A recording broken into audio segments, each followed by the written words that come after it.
الصلاۃ والسلام علیک یا سیدی یا رسول اللہ، الصلاۃ والسلام علیک یا سیدی یا حبیب اللہ، ولا تقولوا لمن یقتل فی سبیل اللہ اموات بل احیاء ولکن لا تشعرون۔ اللہ تبارک و تعالیٰ نے قرآن پاک میں ارشاد فرمایا کہ لوگوں جو میرے راستے میں شہید ہو جائیں ان کو مردہ نہ کہو،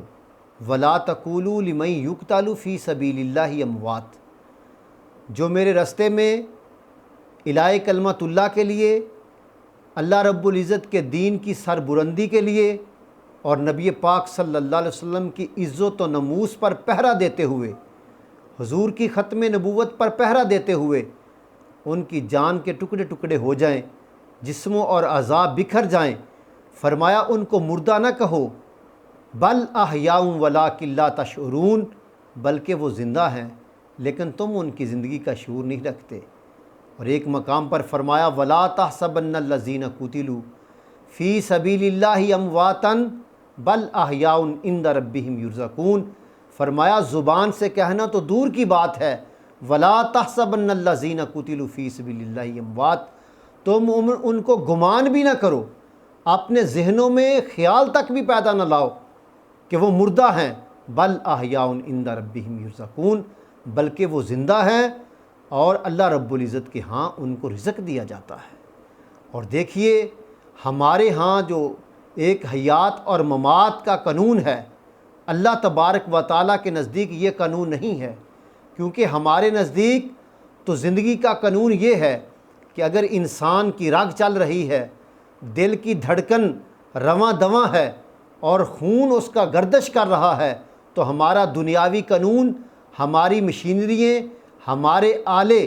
یہ کہتے ہیں کہ یہ بندہ زندہ ہے۔ اور اگر اس کی روانگی بند ہو جائے، دل کی دھڑکن ختم ہو جائے، ساکن ہو جائے، ہمارا قانون یہ کہتا ہے کہ یہ بندہ مردہ ہے۔ اللہ تبارک و تعالیٰ کے نزدیک قانون یہ ہے کہ اگر بندہ بالکل توانا طاقتور ہو، آگ کی طرح اس کا رنگ بھی ہو اور ہر طرح کی اس کے اندر طاقت اور جلانی بھی موجود ہو، لیکن اگر وہ اللہ تبارک و تعالیٰ سے دور ہے، رسول اللہ صلی اللہ علیہ وسلم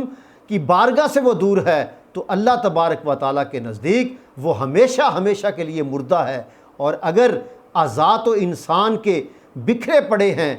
گردن اس کے جسم سے جدا ہو چکی ہے اور جسم کا کیما بن چکا ہے، لیکن اس کی زندگی نبی پاک صلی اللہ علیہ وسلم کی محبت میں گزر چکی ہے اور اس کے دل کے اندر نبی پاک صلی اللہ علیہ وسلم کی محبت ہے، حضور کی ناموس پر پہرا دیتے ہوئے، حضور کی عزت پر پہرا دیتے ہوئے، حضور کی ختم نبوت پر پہرا دیتے ہوئے اس کے اعضاء ٹکڑے ٹکڑے ہو جائیں، اللہ تبارک و تعالیٰ فرماتا ہے دنیا والوں خبردار، اس کو مردہ نہ کہو، یہ مردہ نہیں ہے، یہ تو ہمیشہ ابدی زندگی کے ساتھ زندہ ہو چکا ہے۔ اس لیے ہمیں چاہیے کہ اگر ہم چاہتے ہیں کہ ہمارے اللہ تبارک و تعالیٰ کے نزدیک ہم اصل زندگی کے ساتھ زندہ رہیں اور دائمی زندگی کے ساتھ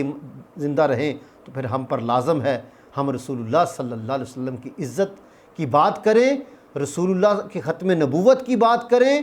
کیوں علامہ اقبال رحمۃ اللہ علیہ نے فرمایا بمصطفیٰ بے رساں خیش را